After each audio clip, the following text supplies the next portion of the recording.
தண்ணி எப்படி வந்துச்சு?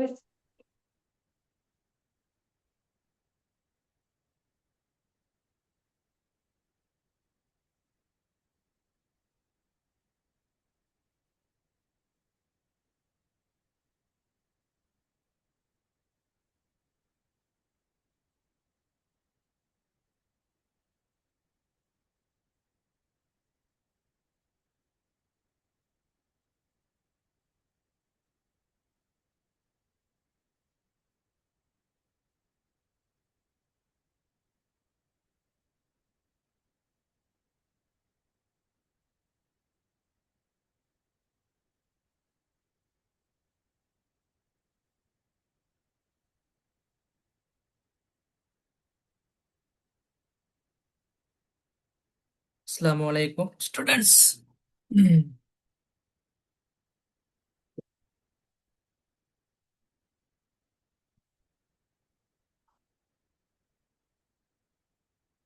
Assalamualaikum students and good evening. கேட்கும் நினைக்கிறேன். கிளியர் தானே? குட்டி ரெஸ்ட் ஒன்று தராம தொடர்ச்சியா செய்ய போகல ஸ்டூடெண்ட்ஸ். அது எந்த சப்ஜெக்ட் இருந்தாலும் டீ ஒன்று குடிச்சிட்டு எல்லாரும் வந்திருப்பீங்க எனர்ஜியா பேப்பரை பூந்து விளையாட. நம்ம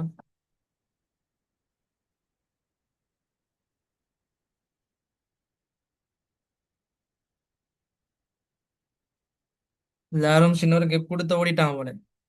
வீக்கில் ஜாயின் பண்ணணும், அப்போ ஸ்டார்ட் ஆகணும்.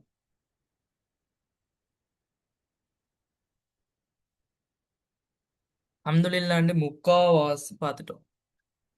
70% யூனிட் 100 பார்த்துட்டோம்.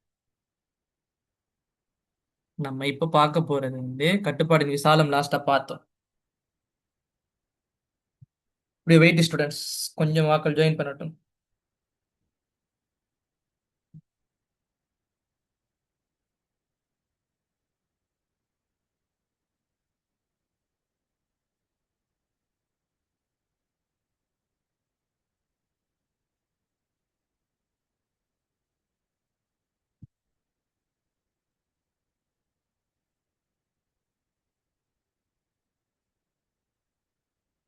அல்ஹம்துலில்லாஹ். ஸ்டூடெண்ட்ஸ், தியரி பாடம்னு சொல்லி ஈஸியா விட்டு விட வேண்டாம். நல்ல ஞாபகம் நிக்குதுன்னு சொல்லி ஒரு எக்ஸாம் வரும் வரைய ரெண்டே படிச்சுட்டு விட்டுற வேண்டாம். ஒரு 3 நாளைக்கு ஒருக்காண்டாலும் எடுத்து ஃபுல்லா ரிவிஷன் மாதிரி லைட்டா பார்த்துக்கொள்ளுங்க. நிறைய ஸ்டூடெண்ட்ஸ்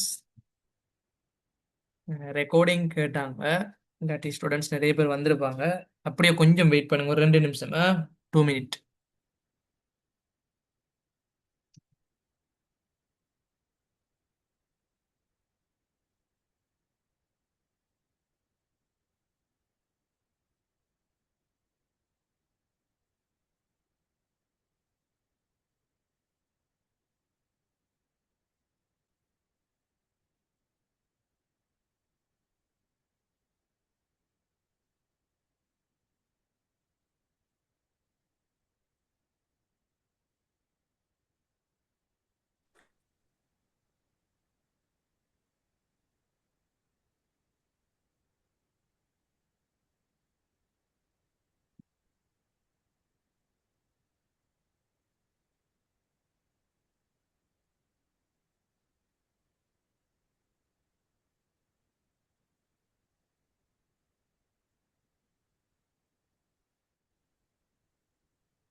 ஸ்டூடெண்ட்ஸ், கேக்குதான்னு சொல்லி ஒரு ஆள் சொல்லுங்க. Students,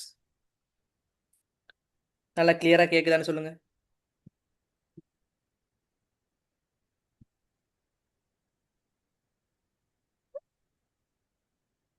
okay okay. நான் செக் பார்ப்பேன். என்ன சரி டவுட்னா கேளுங்க. ஓகே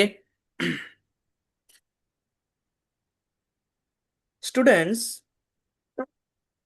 என்னட்டு சொன்னா இப்ப நம்ம லாஸ்டா பார்த்தது ஒழுங்கமைத்தல் இருக்குதானே. ஒழுங்கமைத்தல் ஒன்றுக்காக கவனம் செலுத்த வேண்டிய விடயங்கள் அல்லது தத்துவம் அல்லது எண்ணக்கரு. ஒழுங்கமைத்தல் ஒன்றுக்கான கட்டளை சங்கிலி பார்த்தோம். உயர்மட்ட முகாமையாளர் தொடர்படுவார். உயர்மட்ட முகாமையாளர் கீழ்மட்ட முகாமையாளருக்கு தொடர்ச்சியாக பாய்ந்து செல்ற முறை. கட்டளையின் ஓரினத்தன்மைன்னா பார்த்தோம். என்ன, ஒரு ஊழியர் ஒரு மேற்பார்வையாளர். மார்க்கெட்டிங் மட்டும் எல்லாருக்கும் வழங்க மாட்டாரு, ஒருவருக்கு மட்டும் பொறுப்பு கூறுதல் தான் கட்டளையிடல் ஓரினத்தன்மை. கட்டுப்பாட்டின் விசாலம் அல்லது தூரம் அல்லது கட்டளை துணை என்பதனை ஒரு முகாமையாளர் நேரடியாக அறிக்கை சமர்ப்பிக்கப்பட வேண்டிய ஒரு மேனேஜர் இருப்பாரு. அவர் நேரடியாக அறிக்கை சமர்ப்பிக்கிறார். அப்படின்னா ஊழியர்களின் எண்ணிக்கை எத்தனை என்று ஒரு ரிப்போர்ட்ல. ஓகே, அதுல ஸ்டூடெண்ட்ஸ் கட்டுப்பாட்டின் விசாலம் 2 வகையா பிரியும். இதுல அனுகூலம் கேட்டிருந்தான் ஒரு மூட்டம் பாஸ் பேப்பர்ல. நீங்க ஈஸியா ஞாபகம் வச்சுக்கொள்ள முடியும் மாதிரி சொல்லித்தரேன். அகன்ற கட்டுப்பாட்டு துணை இந்த அனுகூலம் 2 பிரதிகூலம் 2 கேட்டு விட்டாண்டா ஒன்றும் செய்யல, மார்க்ஸ் அநியாயமே. அதால தான் எதுக்கும் நீங்க ரீட் பண்ணி வச்சுக்கொள்ளுங்க, இலகுவாக பாடமாய்க்கொள்ளும். கட்டுப்பாட்டு விசாலம்ட ஸ்டூடெண்ட்ஸ் ஒரு முகாமியாளருக்கு நேரடியாக அறிக்கை சமர்ப்பிக்கக்கூடிய ஊழியர்களோட எண்ணிக்கை கட்டுப்பாடு விசாலமாகும். இப்ப அகன்ற கட்டுப்பாட்டு துணையின் அனுகூலம் பிரதிகூலம் பார்க்கின்ற பொழுது, அனுகூலம்னு சொன்னா நன்மை அல்லது நன்மை அல்லது அனுகூலம் அல்லது ஏதாவது ஒரு முக்கியத்துவம்னு சொல்லி கேட்பான் கேள்வி. அட்வான்ஸ் லெவல் ஸ்டூடெண்ட்ஸ் கேள்வியை டிரெக்டா கேட்க மாட்டான். நான் உங்களுக்கு பேப்பர் செய்கின்ற பொழுது விளங்கும். அகன்ற கட்டுப்பாட்டு துணைன்னு சொன்னால் ஸ்டூடெண்ட்ஸ் முகாமையாளர் நேரடியாக மேற்பார்வை செய்யக்கூடிய ஊழியர்களின் எண்ணிக்கை கூடுதலாக காணப்படுதல். விளங்குதா? இந்த சாட்ல போட்டுருக்கு பாருங்க. இது முகாமையாளர் மேல இருக்கிறது, இது ஊழியர்கள் அனைவரையும். இவரோட கன்செப்ட் இந்த பாருங்க, கன்செப்ட் போட்டிருக்கேன் நான் டேபிள்ல. இங்க பாருங்க, இப்ப முகாமையாளர் இது முகாமையாளர் வச்சுக்கொள்ளுங்க. ஓகே, இவங்க எல்லாரும் ஊழியர். ஓகே, 1 2 3 8 வரையும் இருக்கு. இந்த முகாமையாளர் கட்டுப்பாட்டுக்கு கீழே எல்லாரையும் நேரடியாக கண்காணிக்கக்கூடியதாக இருக்கு. இந்த கன்செப்டே உங்களுக்கு விளங்கும். அதான் அகன்ற கட்டுப்பாட்டு துணை. அனைத்து ஊழியர்களையும் முகாமையாளர் நேரடியாக மேற்பார்வை செய்ய முடியும். அதுல நன்மை என்ன தீமை என்னன்னு தான் பார்க்க போறோம் இப்ப. ஓகே, நன்மை என்ன தீமை என்ன. நன்மை என்னன்னு சொன்ன ஸ்டூடெண்ட்ஸ் கட்டுப்பாட்டுக்கான கிரயம் குறைவாகும். இப்ப மேனேஜர் எல்லாம் செய்கின்ற பொழுது மேனேஜருக்கு கீழே ஒரு அசிஸ்டன்ட் மேனேஜர், அதற்கு கீழே அட்மினிஸ்ட்ரேட்டிவ் ஆபீசர், அதற்கு கீழே பலதரப்பட்ட பிரதி உபகாரிகள் அனைவரையும் நியமித்தால் அதற்கான செலவுதான் கூட. அப்ப அதுக்கு என்ன நன்மை? ஒரு முகாமையாளர் இருந்த என்ன நன்மை? கிரயம் குறைவடையும். கட்டுப்பாட்டுக்கான கிரயம் குறைவடையும். அவங்களுக்கு கொடுக்குற சம்பளத்துல இருந்து, அவங்களுக்கு கொடுக்குற ஊழியர் அதாவது இபிஎஃப் இடிஎஃப்ல இருந்து அனைத்து விதமான செலவுகளும் ஒரு கண்ட்ரோல்ல வரும். அது ஒரு நன்மை. பாத்தீங்களா எவ்வளவு ஈஸியா கன்செப்ட்னு சொல்லி. ஊழியர் சுதந்திரம் அதிகரிப்பதனால் ஊக்கமாக செயல்படுவர். 3வது பாருங்க. 2வது பாருங்க, விரைவாக தீர்மானம் மேற்கொள்ள முடிதல். விரைவாக என்ன செய்வாங்க? தீர்மானம் மேற்கொள்வாங்க. இப்ப முகாமையாளர் பேய்த்து அவருக்கு கீழே சைட்ல மேல எங்க சரியா இருக்காங்களா அந்த பாருங்க, கன்செப்ட் பாக்ஸ்ல பாருங்க. அவர் தானா தீர்மானம் எடுக்க முடியும் இலகுவாக. அவர் எடுக்கிற தீர்மானம் தான் கீழுள்ள ஊழியர்கள் நடைமுறைப்படுத்துவார்கள். அதான் விரைவாக தீர்மானம் மேற்கொள்ள முடிதல். யார கட்டுப்பாடும் இல்லை, யார்ட ஒரு மோதல்களும் இல்லை. தன்னுடைய தீர்மானத்தை கொண்டு ஊழியர்களை செயற்படுத்துவார். அதாவது விரைவாக தீர்மானம் எடுக்க முடியும். அது 2 பாயிண்ட் ஞாபகம் வச்சுக்கொள்ளுங்க. மேலதிகமா வேணும்னா அந்த பாயிண்ட் பார்த்துக்கொள்ளுங்க. சும்மா நார்மலா சொல்லித்தரேன். கேள்வி ஒரு வருஷம் இதை கேட்டிருந்தான், அதனாலதான் சொல்லித்தரேன். பிரதிகூலம்னு சொன்னால் ஊழியர்களை கட்டுப்படுத்துதல் சிரமம். இப்ப 8 பேர் இருக்காரு, இவர் ஒரு ஆளால எல்லாம் செய்ய முடியுமா ஸ்டூடெண்ட்ஸ்? 8 பேரையும் 8 பேருடைய பிழைகளை கண்டறிந்து, அவர்களுக்கு இருக்கக்கூடிய குறைகளை கண்டறிந்து, அவர்களுக்கு இருக்கக்கூடிய பிரச்சனைகளை கண்டறிந்து அனைத்தையும் ஒருவரால் நியமிக்க முடியுமா? மிகவும் கடினம். அது ஒரு தீமை, பிரதிகூலம். ஊழியர்கள் கட்டுப்படுத்தல் சிரமம், பயிற்சி வழங்குவதில் உள்ள சிரமம். பாருங்க, இவர் நல்ல பயிற்சி உள்ளவராக இருப்பார், இந்த மார்க் பண்றவர் நான். அடுத்தது ஸ்டூடெண்ட்ஸ், இவர் நல்ல பயிற்சி பெற்றவராயிருப்பார். இவர் ஓரளவு பயிற்சி பெற்றவராயிருப்பார். இவர் ஒரு மாதிரி மொழி யூஸ் பண்ணக்கூடியவராயிருப்பார். இவர் ஒரு வேற மாதிரியான மொழி யூஸ் பண்ணக்கூடியதாயிருப்பார். சிங்களம் அல்லது தமிழாக இருப்பார். ஆனா இவருக்கு ஸ்டூடெண்ட்ஸ், முகாமையாளருக்கு சில நேரங்களில் ஆங்கில மொழியும் சிங்கள மொழியும் சரியாக தெரிந்திருந்தால் தமிழ் மொழி இவருக்கு சரியாக தெரிந்திருக்காது. விளங்குதா? அப்ப தமிழ் மொழிக்கு ரீதியாக இன்னொருவர் நியமிக்க வேண்டும்.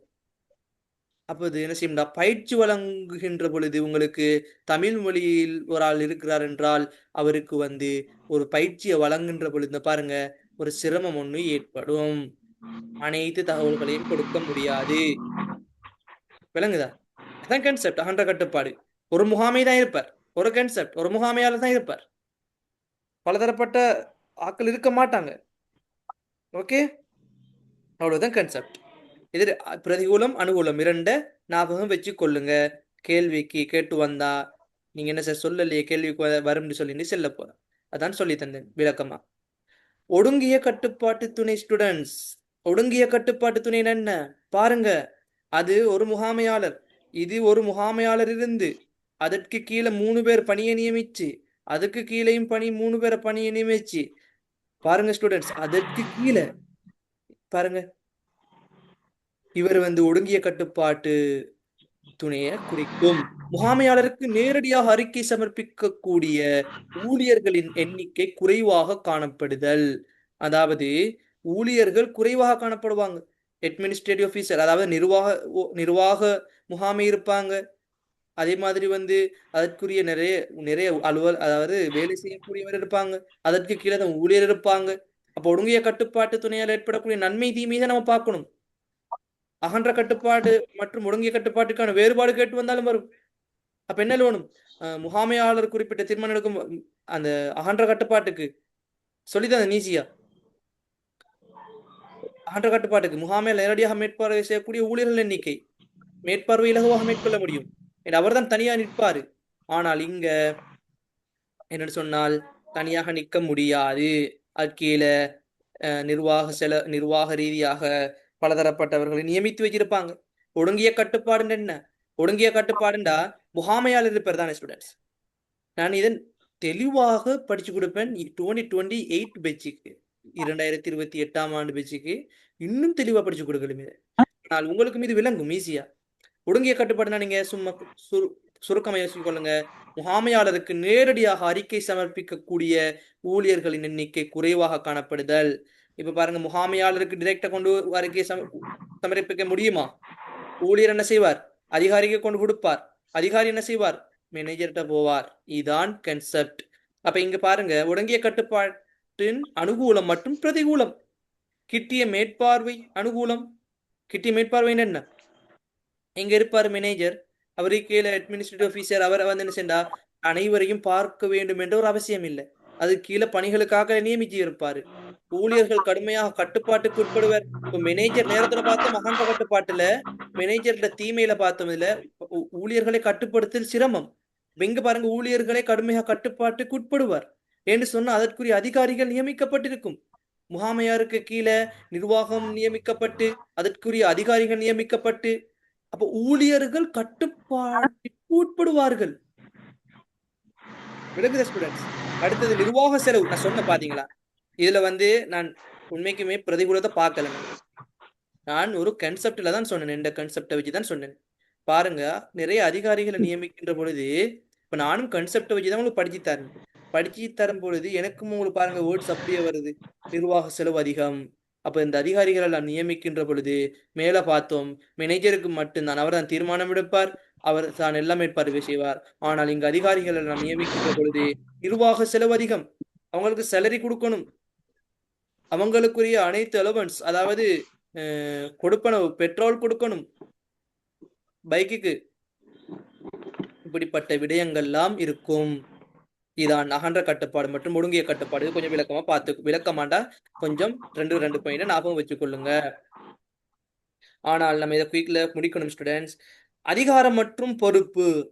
அதிகாரம் என்ன, பொறுப்பு என்ன, அதே மாதிரி வலுண்ட என்ன, இதை கட்டாயம் கொஞ்சம் பார்த்துக்கொள்ளுங்க ஸ்டூடெண்ட்ஸ். அதிகாரம்னு சொன்னா ஒரு நிறுவனத்துல ஒரு மேனேஜர் இருப்பார், முகாமையாளர் இருப்பார் தானேமா. அன்பு தங்கைகள், அன்பு தம்பிகள் மாறே, ஒரு நிறுவனத்துல முகாமையாளர் மற்றும் குறித்த பணியை நிறைவேற்றுவதற்கு சட்ட ரீதியாக கிடைக்கின்ற ஒரு வலு. அதாவது நிறுவனத்துக்கு இருக்குத்தானே ஸ்டூடெண்ட்ஸ், நிறுவனத்துக்கு கட்டாயம் ஒரு மேனேஜர் இருப்பாரு, ஒரு முகாமையாளர் இருப்பாரு. முகாமையாளர் போற என்ன செய்யணும்? எம்பிஏ முடிச்சிருக்கணும். அதே மாதிரி சார்ட்டர்ட் முடிச்சிருந்தா போலும், ஏசிசிஏ முடிச்சிருந்தா போலும். எனக்கு மேனேஜரா போகலும், எனக்கு அக்கௌண்டன்டா போகலும். அதே மாதிரி நான் ஒரு மேனேஜராக இருந்தேன்னு சொன்னால் ஒருவருக்கு குறித்த பணியை நிறைவேற்றுவதற்காக சட்ட ரீதியாக கிடைக்கின்ற ஒரு வலுவாகும். வலுண்ட பெஸ்ட்டுக்கு என்னன்னு பார்த்துட்டு வருவோம், எல்லாரும் குழம்பும். தனிநபர் ஒருவருக்கு பதவி வழியாக கிடைக்கின்ற அதிகாரமும். இப்ப நான் இந்த ஆன்லைன் கிளாஸஸ் ஸ்டார்ட் பண்ணும்போது எனக்கு வந்து சில இடத்துல இருந்து கோல் வந்த ஸ்டூடெண்ட்ஸ், சரியா ஸ்டூடெண்ட்ஸ், ஒரு அழுத்தம் ஒன்று தந்தாங்க, ஆன்லைன் சக்சஸ் இல்லை. நான் சொல்றேன் ஸ்டூடெண்ட்ஸ், எனக்கிட்ட கிளாஸுக்கு வர ஸ்டூடெண்ட்ஸ் பிசிக்கலா பிசினஸ் ஸ்டடிஸுக்கு ஒரு இடமும் கிளாஸ் போக தேவையில்லை, நான் எடுக்க வைப்பேன். 99 மார்க்ஸ் எடுக்க வைப்பேன். ஏண்டா அதுக்கு ஏற்ற மாதிரி நோட்ஸை கிளியர் பண்ணி அதுக்கு ஏற்ற மாதிரி நுழைஜை கொடுக்கறது தான் நான் சிஎஃப்ஐ இன்ஸ்டிடியூட் கொடுக்கும். எந்த ஒரு மாற்று கருத்தும் அல்ல. பாருங்க, வலுண்டா தனிநபர் ஒருவருக்கு பதவி வழியாக கிடைக்கின்ற அதிகாரம். அப்ப அவங்க கோல் பண்ணி சொன்னாங்க, லெக்சரர் யூனிவர்சிட்டி, கொலம்பி யூனிவர்சிட்டி லெக்சர், அவங்க எனக்கு வந்து படிச்சு தந்த ஒரு ஆள் தானே அவங்க. இப்படிக்கலாம், ஏன்னா அவங்களும் அவங்களோட பிசினஸ் உடையும்ன்ற ஒரு எண்ணத்துல அவங்களோட இன்வைட் பண்ணாங்க. பாருங்க, அதான் மாஸ்டர் மைண்ட். ஒரு ஆள் ஒன்று பிசினஸ் ஒரு சந்தையில நுழையிறான்னு சொன்னா அவரை வாங்கத்தான் பார்ப்பாங்க. இப்ப நான் நல்லா நுழைச்சா நல்லா எல்லாருக்கும் சொல்லி கொடுக்குறேன், எல்லா டீச்சர்ஸ் மாரும் நல்லா படிப்பிச்சு கொடுப்பாங்க, யாரையும் நான் குறை சொல்லல. இப்ப தன்னவருக்கு அவரோட பதவியை வச்சு எனக்கிட்ட அதிகாரம், அதே மாதிரி மேலதிக வேறு கர்மங்களை மேற்கொள்வதற்கு என்கிட்ட இருக்கக்கூடிய கல்வியை அவர் எடுக்கிறதுக்கு பல்வேறு வழிகளில் கிடைக்கின்ற திறன் மற்றும் பலன்தான் வலு, பவர். விளங்குதா? இப்ப அவர் அவர் லெக்சரர், யூனிவர்சிட்டி லெக்சரர் ஸ்டூடெண்ட்ஸ், அவர் மாஸ்டர் முடிச்சிருப்பார், பிஹெச்டி ஹோல்டர். அப்ப அவருக்கு அதிகாரம் இருக்கு தானே ஸ்டூடெண்ட்ஸ் என்னைய விட. அப்ப அவர் என்னைய வாங்குறதுக்கு அவருக்குரிய அனைத்து அதிகாரங்களும் அவர் இருக்குத்தானே. அதே மாதிரி தான் இங்க வாங்க, நிறுவனம் ஒன்றில் முகாமையாளர் ஒருவருக்கு குறித்த பணியை நிறைவேற்றுவதற்காக சட்ட ரீதியாக கிடைக்கின்ற வலுவாகும். ஓகே, இலகுவாக உங்களுக்கு புரிஞ்சிருக்கும் விளங்குறேன், இலகுவாக புரிஞ்சிருக்கும், மிகவும் இலகுவாக புரிஞ்சிருக்கும். விளங்குதா? இதான் அதிகாரம். ஒரு நிறுவனத்துக்கு முகாமையாளர் இருப்பாங்க, அவங்களுக்கு குறித்த பணியை நிறைவேற்றுவதற்கு சட்ட ரீதியாக கிடைக்கின்ற வலுதான். அவங்க சட்ட ரீதியாக அரசு அங்கீகாரம் ரீதியாக செய்யணும். விளங்குதா? அது நிறைய நோட்ஸ் இருக்கு, அதெல்லாம் வந்து நீங்க நாலேஜுக்கு தான் உங்களுக்கு விளக்கப்படுத்தணும். அந்த நீங்க இப்போ அதிகாரம் என்னன்னு பார்த்துட்டு வலுன்னு பார்த்தீங்கன்னா போதும், ஆன்சர் அவ்வாறு எழுதினாலே ஃபுல் மார்க்ஸ் கிடைக்கும். பிஸ்னஸ் ஸ்டடிஸை பொறுத்த மட்டும் நீங்கள் ஆன்சர் எக்கனாமிக்ஸ் மாதிரி கொட்டி கொட்டி எழுதுனா மார்க்ஸ் கிடைக்காது. நீங்கள் கொடுக்குற பாயிண்டை பயாலஜிக்கல் மாதிரி கொடுக்குற பாயிண்டை சரியாக கொடுக்கணும், அப்பொழுதுதான் ஃபுல் மார்க்ஸ் கிடைக்கும். வலுண்டா பார்த்துட்டோம், ஒரு அதிகாரம் ஒரு பவர் இருக்கும். விளங்குதா ஸ்டூடெண்ட்ஸ்? இது ஒரு முறை கேள்விக்கு வந்துருந்துச்சு, அதிக பலம் மற்றும் வலு கிடைக்கின்ற மூலங்கள். 2023ஆம் ஆண்டு பேப்பர். இந்த மாதிரி அப்படியே தூக்கி போட்டாலும் போடுவான். பழைய பேப்பர் 5 வருஷத்துக்கு முன்னால வந்த பேப்பர் இப்போ 2026ஆம் ஆண்டு பெய்து கொண்டிருக்கு. இது நீங்க ஒரு 4 பாடமாக்கி வச்சுக்கொள்ளுங்க. சட்ட ரீதியான வலு, எத்தாரிட்டி. சிறப்பாற்றல் வலு, எக்ஸ்பர்ட் பவர். சிறப்பாற்றல் வலுன்னா என்ன? விசேட அறிவு இருக்கும், திறன் இருக்கும், அனுபவம் மூலமான வலு சிறப்பாற்றல் வலு. விளங்குதா? அனுசரணை வலு. விளங்குதா? வெகுமதி அளிக்கும் வலு, தகவல் வலு. இது ஒரு 4 பாடமாக்கி வச்சிருந்தீங்கன்னா உங்களுக்கு சும்மா மார்க்ஸ் எடுக்கலாம் ஸ்டூடெண்ட்ஸ். 2023ஆம் ஆண்டு கேட்ட பேப்பர் இதை கேட்டிருந்தான் 2 மார்க்ஸுக்கு. விளங்குதா? அப்ப இதை கொஞ்சம் நல்லா உன்னிப்பா 4 பாடமாக்கி கொண்டீங்கன்னா போதும். அதே மாதிரி அதிகார கையளிப்பு, இதுவும் இம்பார்ட்டன்ட். இதை நான் டீப்பா ஏன் படிப்பிக்கிறேன் விளங்குதா ஸ்டூடெண்ட்ஸ்? உங்களுக்கு சொல்றேன். நான் சொன்னேன், இதெல்லாம் ஏன் டீப்பா படிப்பிக்கிறேன்னு சொன்னா, இந்த மாதிரி கேள்வி இதை வச்சுத்தான் கேள்வி கேட்பான். இதை பேஸ் தான், இதை வச்சுத்தான் பேஸ் பண்ணி கேள்வி எடுக்க போறான். அதிகார கையளிப்பு, அதிகார கையளிப்புண்டா உயர்மட்ட முகாமையாளர் இருப்பாங்க தானம்மா, தம்பி குட்டியன் தம்பி. இப்போ நான் ஒரு ஆள் என்னிட்ட டவுட் கேட்டிருந்தார் ஸ்டூடெண்ட்ஸ். நான் படிக்கின்ற பொழுது ஒரு ஆள் டவுட் ஒன்று கேட்டிருக்கேன். சொல்ல போன டைம் போயிடும், அதுக்கு வேற கிளாஸ் செய்வோம். அதிகார கையளிப்புண்டா உயர்மட்டத்தில் காணப்படும் அதிகாரங்களை, அதாவது சிஇஓ படிச்சுதான் அந்த உயர்மட்ட முகாமையாளர் காணப்படும் அதிகாரம் இருக்குதானே, அவங்களுக்குத்தான் எல்லா அதிகாரமும். பணிகளை நிறைவேற்றுவதற்காக குறித்த பணிகளை பாருங்க, இந்த சொன்னதானே, குறித்த பணிகளை நிறைவேற்றுவதற்காக கீழ்மட்ட முகாமையாளருக்கு அல்லது ஊழியர்களுக்கு பகிர்ந்தளித்தல் அதிகார கையளிப்பாகும். இது எதோட டச் ஆகுதுன்னு சொல்லுங்க பாப்போம். கெட்டிக்கார பிள்ளைகள், நான் படிச்சு தந்துட்டு வாரேன், இது எதோட டச் ஆகுது, இது எந்த வரைவிலக்கணத்துக்கு பொருந்தும்? அதிகார கையளிப்பு. இதை பார்க்கின்ற பொழுது சார், நீங்க அதை படிச்சு தரும் பொழுது அப்படித்தான் இருந்துச்சு. சொல்லுங்க பாப்போம், மைக் ஒன் பண்ணி யார் செய்யறாரு பாப்போம். அதிகார கையளிப்பு பாருங்க, உயர்மட்டத்தில் காணப்படும் அதிகாரங்களை குறித்து பணிகளை நிறைவேற்றுவதற்காக கீழ்மட்ட முகாமையாளருக்கு அல்லது ஊழியர் பகிர்ந்தளித்தல் அல்லது தொடர்ச்சியாக போற, அதான் அதிகார கையளிப்பு. இப்போ உங்களுக்கு விளங்கி இருக்கும். சொல்லுங்க பாப்போம், யார் செய்யறாள், எதோட தொடர்புபடுது? ஸ்டூடெண்ட்ஸ், 1 மந்த்ல எக்ஸாம்.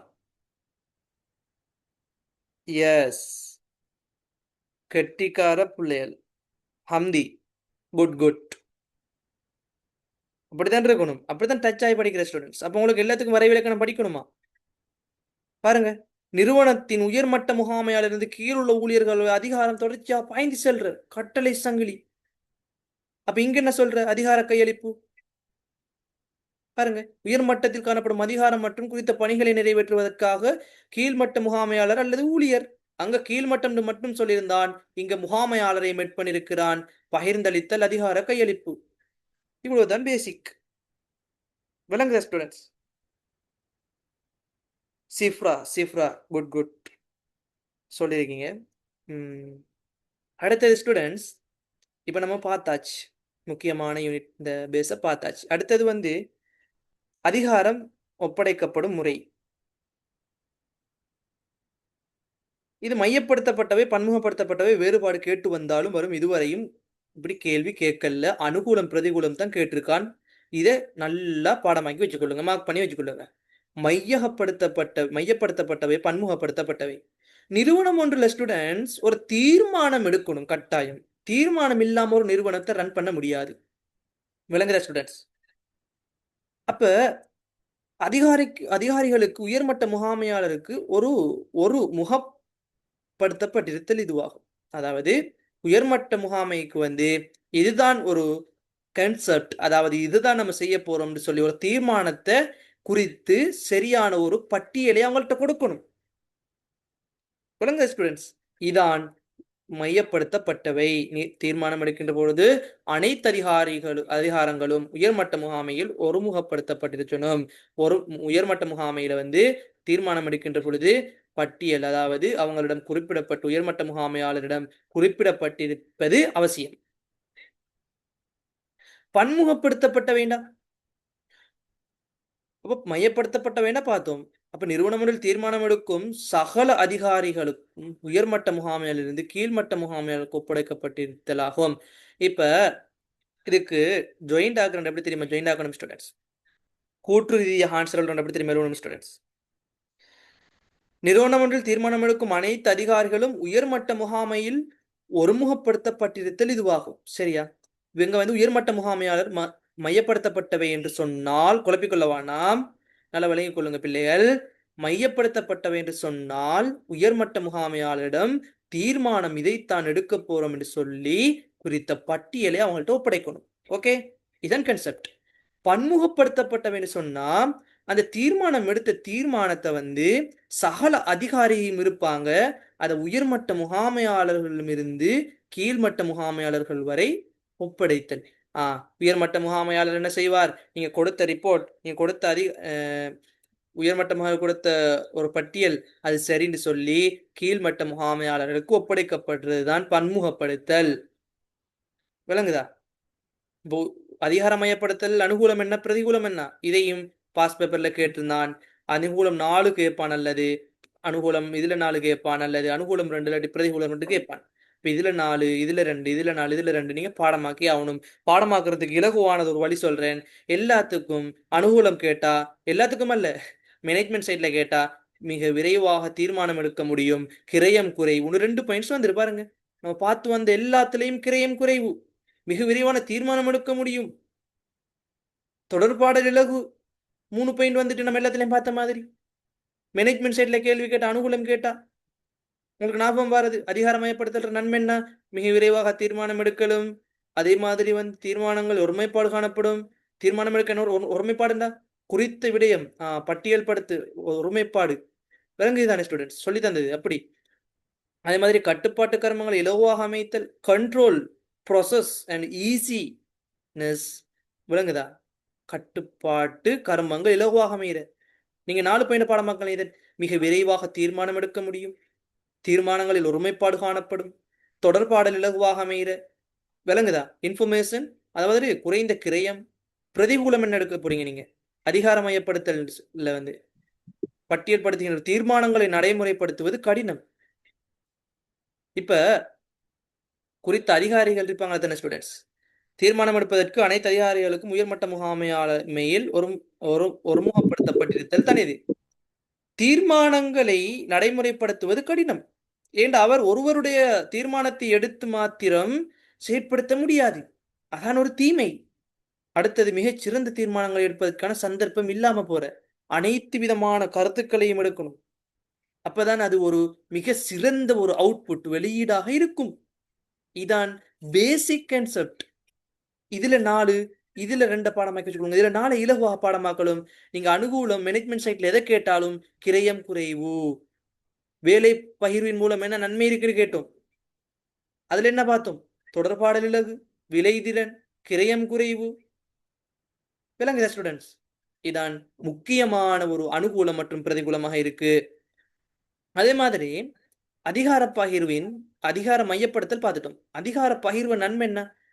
இப்ப உயர்மட்ட முகாமையாளர் கர்மம் குறைவு. பாருங்க, இங்க பாருங்க. ஏன் கர்மம் குறைவடையும்? தீர்மானம் எடுக்கும் சகல அதிகாரிகளுக்கும் உயர்மட்ட முகாமையாளரிலிருந்து கீழ்மட்ட முகாமையாளருக்கு ஒப்படைக்கப்படுதல். உயர்மட்ட முகாமையாளர் இருக்கக்கூடிய தீர்மானம் இருக்குத்தானே, அது அனைத்தையும் முகாமையாளருக்கும் மற்றும் கீழ்மட்ட முகாமையாளருக்கும் வழங்கிடுவாரு. வழங்கின உடனே அவருக்கு இருக்கக்கூடிய வேலைகள் எல்லாம் குறைத்து கொள்ள முடியும். அப்போ உயர்மட்ட முகாமையில் கர்மங்கள் குறைவடையும். அப்ப இங்க பாருங்க, தரமான தீர்மானங்களை எடுக்க முடியும். அப்ப இங்க பாருங்க, அதிகார மையப்படுத்தல் அனுகூலத்தில் என்ன சொல்லிச்சான்? தீர்மானங்கள் ஒருமைப்பாடு, அதாவது மிக விரைவாக தீர்மானம் எடுக்க முடியும். அப்ப இங்க என்ன சொல்லியிருக்கான்? தரமான தீர்மானம் எடுக்க முடியும். இப்ப அனுகூலம் எதை கேட்டாலும் தரமான தீர்மானம் எடுக்க முடியும், மிக விரைவாக தீர்மானம் எடுக்க முடியும், கிரயம் குறைவு. சரியா ஸ்டூடெண்ட்ஸ்? அதே போன்று இதுல கொஞ்சம் மாற்றம் இருக்கு. கீழுள்ள ஊழியர்களை முன்னேற்றுதல். இப்ப உயர்மட்ட முகாமையாளர் இருந்து ரிப்போர்ட்டை இவங்கள்ட்ட வழங்குகின்ற பொழுது என்ன செய்யும் சொன்னா, ஊழியர்கள் ஒரு knowledge ஆவாங்க, விளங்கிக் கொள்ற தன்மை அதிகரிக்கும், ஊழியர்கள் முன்னேற்றப்படுவாங்க தான். இதுல விளங்கிக் கொள்ள வேண்டிய முக்கியமான விடயம். விளங்குதா? பிரதிகூலம் என்ன? தீர்மானம் எடுக்கிறது தாமதமாகிற. ஏன்னா கீழுள்ள ஊழியர்களுக்கு வழங்கினவங்களுக்கு குறித்த பணியை நிறைவேற்றுவதற்கு அதனுடைய விவரங்கள் தெரியாம இருக்கலாம். அதை கேட்டு அறிந்து தீர்மானம் எடுப்பதற்கு தாமதமாகும். கிரயம் அதிகரித்தல். பாருங்க, இங்களை கிரயம் குறைவு, இங்களை கிரயம் அதிகம். கிரயம் எங்கும் என ஜாயின் ஆகும் ஸ்டூடெண்ட்ஸ். ஓகே, இவ்வளவுதான் ஸ்டூடெண்ட்ஸ் இம்பார்ட்டன்ட். இவ்வளவு இல்லை, இன்னும் இருக்கு. ஆனால் நீங்க இதை கொஞ்சம் நல்லா பார்த்துக்கொள்ளுங்க. அதிகார மையப்படுத்தல் மற்றும் அதிகார பன்முகப்படுத்தல், அதில் நன்மை தீமையையும் அதில் வேறுபாடையும் பார்த்து கொள்ளுங்க. பொறுப்பு என்னன்னு தெரியும் உங்களுக்கு? லயபிலிட்டி. ஒரு பதவிக்கு ஒப்படைக்கப்பட்ட கர்மங்களை அவர் கொடுத்த மாதிரியே நிறைவேற்றணும், அதன் பொறுப்பு. வழிபாடு கேட்டால் இலகுவாக எழுதக்கூடியதாக இருக்கும். அக்கவுண்ட் செய்யக்கூடிய பிள்ளைகளுக்கு இதெல்லாம் ஒரு கேள்வியே இல்லை. வகை கூறல் அல்லது பதிலளித்தல், கண்காணித்தல், இதையும் கொஞ்சம் லைட்டா நல்லா பார்த்துக்கொள்ளுங்க. ஊழியர் தமக்கு ஒப்படைக்கப்பட்ட பொறுப்பு இருக்குதானே ஸ்டூடெண்ட்ஸ்? இப்ப பொறுப்பு இருக்குதானே, இந்த பொறுப்பு ஒப்படைக்கப்பட்ட பின்னர் அதை மிகவும் தெளிவாக செய்துவிட்டு அதற்குரிய மேலதிகாருக்கு பதில் கூறுற, நான் சரியாக செய்து விட்டேன் என்ற ஒரு அறிக்கையை கொடுக்குற. விளங்குதா? அதான் வகை கூறுற. அதை எழுதுகின்ற பொழுது நீங்க ஊழியர்கள் தமக்கு ஒப்படைக்கப்பட்ட பொறுப்புகளை முறையாக நிறைவேற்றியுள்ளமை, அதனால தொடர்பு தனது மேலதிகாரிக்கு கூற வேண்டிய தன்மை இதுவாகும். செய்து கொடுத்த வேலைய சரியாக செய்து மேலதிகாரிக்கு கொடுக்கிறதே தான் வகை கூறல். இப்போ உங்களுடைய மதர் அண்ட் ஃபாதர், உங்களுடைய உமா வாப்பா உங்கள்கிட்ட ஒரு பொறுப்பு தந்திருக்காங்க, A level ரிசல்ட்டை 3 எழுதி தந்துருவாப்பா, பக்கத்து வீட்டுல விடாதோள் படிக்கலையாண்டு கேட்குமல். அப்ப நீங்க உங்களோட உம்மா வாப்பா உயர் அதிகாரிகள் வச்சு கொள்ளுங்க. இப்ப நீங்க ஏ லெவல்ல 3A எடுத்துட்டுமா உங்களுக்குரிய 3A வாப்பா உங்களுக்குரிய 3A தந்துட்டேன் சொல்லி உதாரணத்துக்கு சொல்றேன்னா சொல்லி அவங்கள்ட்ட பதில் கூற வேண்டியதுதான் இது. அதே மாதிரி தான் நீங்க உயர்மட்ட முகாமையாளருக்கு ஒரு பணியை குறிப்பிட்டிருப்பாரு. அத கீழ்மட்ட முகாமையாளர் சரியாக நிறைவேற்றி ஒரு பொறுப்பை கூறணும். அவ்வளவுதான். அடுத்தது ஸ்டூடெண்ட்ஸ், பணி அதிகாரம் பொறுப்பு மற்றும் வகை கூறல். இது 2022 2022ஆம் ஆண்டோ 2023 கேட்டிருந்தான். அமைப்பு வரைபடம்டா என்ன, நிறுவனம்டா என்ன, அப்படி கேள்வியெல்லாம் கேட்கலாமா? இவ்வளவு படிக்கிறோம், ஏன் அவ்வளவு ஈஸியான கேள்வியை கேட்கிறோம்? அப்ப அதான் சொல்ற ஸ்டூடெண்ட்ஸ், நான் சொல்றத படிச்சாலே போதும், நான் மார்க் பண்ணி நீங்க என்ன செய்யுங்கன்னு சொன்னால், டுமாரோ இன்னைக்கு 11 மணிக்கு பின்னால தூங்காதீங்க ஸ்டூடெண்ட்ஸ். நல்லா தூங்கி 4 மணிக்கு கிளம்பி படிக்கிறதுக்கு ஸ்டார்ட் பண்ணுங்க. நாளைக்கு டுமாரோ நான் படிச்சு தந்த ஸ்டூடெண்ட்ஸ், முக்கியமான விடயம் ஒன்று சொல்லணும் இருந்தேன். நிறைய பேர் ரெக்கார்டிங் பார்த்து விளங்கி கொள்ளணும். நம்ம இன்றைக்கு படிக்கிற சிலபஸ் இருக்குத்தானே ஸ்டூடெண்ட்ஸ், நோட்ஸ் தியரி இருக்குத்தானே, அதை 24 ஹவர்ஸ் 24 மணித்தியாலம், அதாவது ஒரு நாளுக்குள்ள படிக்க முடியவில்லை என்றால் பிறகு படிச்ச வச்சா அது படிப்பு விளங்காது, நான் மறந்துடும். இன்றைக்கு படிச்சத 24 மணி நேரத்துக்குள்ள படிச்சிடணும். அப்ப என்ன செய்யணும், ஞாபகம் நிற்கும் நல்லா. அடுத்தது ஒரு 3 நாளைக்கு பிறகு திருப்பி ரிவிஷன் செய்யணும். அப்ப திருப்பி இன்னும் நல்லா ஞாபகம் நிற்கும். பேப்பரை செய்யணும். நம்மளுக்கு விளங்கும் ஸ்டூடெண்ட்ஸ், பேப்பரை செய்ய செய்ய விளங்கும். நான் உங்களுக்கு கேள்வி தொகுத்தெடுத்து வச்சிருக்கிறேனேன், நான் செய்யாத பேப்பரா ஸ்டூடெண்ட்ஸ்? எது கேள்விக்கு வரும், எது எடுப்பான்னு சொல்லி எல்லாம் தெரியும். அதான் ஸ்டூடெண்ட்ஸ் முறை, விளங்குதா? படிச்சதை 24 மணி நேரத்துக்குள்ள படிச்சிடணும். இன்னைக்கு படிச்சதை நாளைக்கு நின்று படிப்போம், நேரத்தோட நேரம் முந்தநாத்து படிச்ச தியரி இருக்கு, அதை முடிச்சுட்டு தான் இதை தொடரணும்ன்றலாம் கஷ்டம் இல்லை. நீங்க அண்டு படிச்சுட்டு தண்டு படிங்க, இல்லை என்றால் உங்களுக்கு இலகுவாக மறக்கும். ஓகே, அடுத்தது ஸ்டூடெண்ட்ஸ், அமைப்பு வரைபடம் டன்னா 8 மணிக்குள்ள இதை முடிக்கணும் ஸ்டூடெண்ட்ஸ். தியரியை நம்ம 20 நிமிஷத்துக்குள்ள முடிச்சிடலாம். நிறுவனம் ஒன்றின் பதவி, இதை கேள்வியை கேட்டிருந்தான். அமைப்பு வரைபடம் என்ன, அமைப்பு ஒழுங்கமைத்தல். அடுத்து கேட்பான், அமைப்பு ஒழுங்கமைத்தல் என்ன, அமைப்பு கட்டமைப்பு என்றால் என்ன, இதைத்தான் கொடுக்கணும் நீங்க. விளங்குதா? நிறுவனம் ஒன்று பதவி இருக்கும், நிறுவனம் ஒன்றுக்குள்ள கர்மங்கள் ப்ரோசஸ் செயற்பாடு இருக்கும், பொறுப்பு இருக்கும்.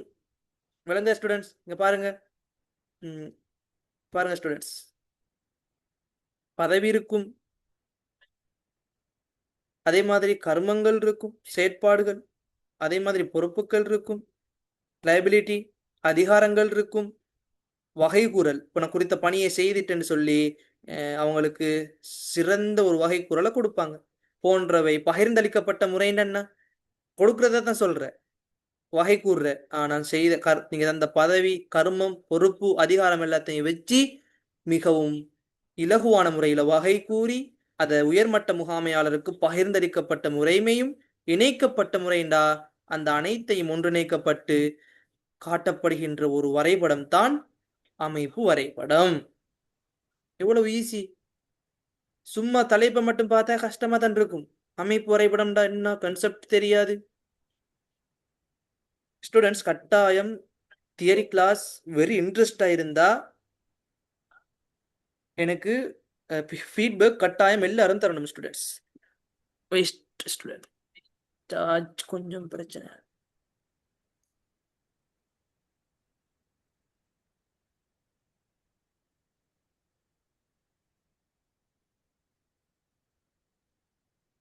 ஓகே, அமைப்பு வரைபடம்டா பார்த்தாச்சு. அமைப்பு வரைபடத்துக்கு வரை விளங்குறதையும் சொல்லிட்டேன் ஈஸியா உங்களுக்கு விளங்குற மாதிரி. சரியா ஸ்டூடெண்ட்ஸ்? ஸ்டூடெண்ட்ஸ், எழுதுகின்ற பொழுது இந்த பதவி கர்மம் பொறுப்பு அதிகாரம் வகைகூறல் இது அவ்வளவு உள்ளடங்கி இருக்கணுமா? அப்ப நீங்க சார்ட்டை ஞாபகம் வச்சுட்டீங்கன்னா சரி, மேல இருக்க பாருங்க சார்ட், அதை ஞாபகம் வச்சிருந்தீங்கன்னா சரி. ஞாபகம் வச்சிருந்தீங்கன்னா உங்களுக்கு வரை விளக்கணம் இலகுவாக எழுதக்கூடியதாக இருக்கும். என்னன்னு சொன்னால் ஸ்டூடெண்ட்ஸ், 1 மினிட் டைம் தாங்க. ஒரு ஆள் ஜூம் லிங்க் ஷேர் பண்ணி சொல்றாரு, குரூப்ல போட்டேன் நான், அவர் குரூப்ல இல்லை போல, கொஞ்சம் இருங்க.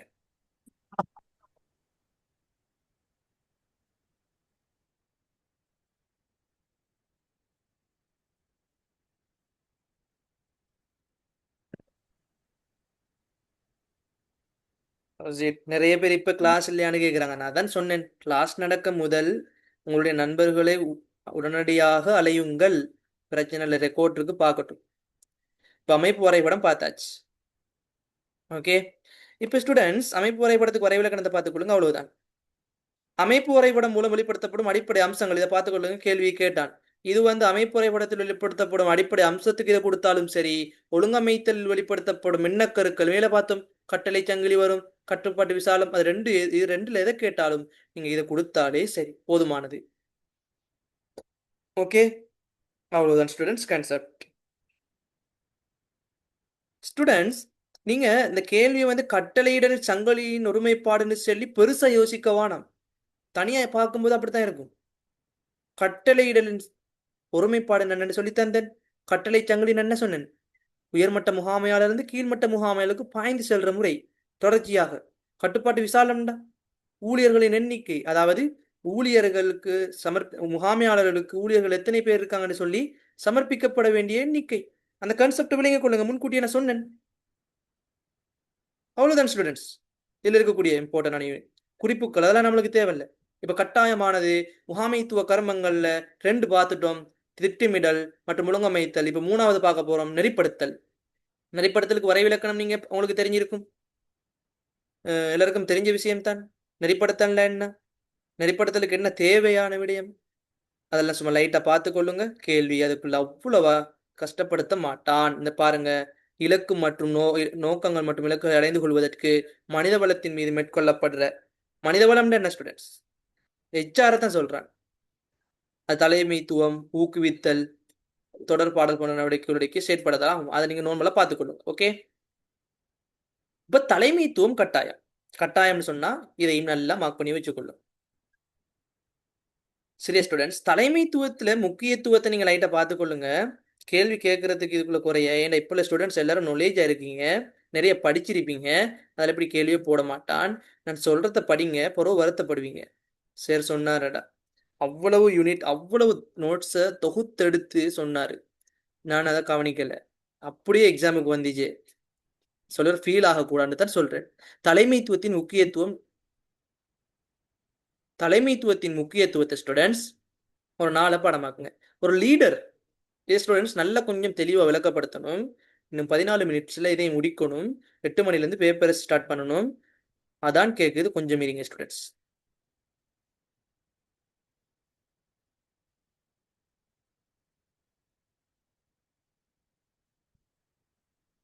ஸ்டூடெண்ட்ஸ் 9:15 அல்லது 9:30க்கு கிளாஸ் ஸ்டார்ட் முடித்தாலும் பிரச்சனை இல்லை தானே?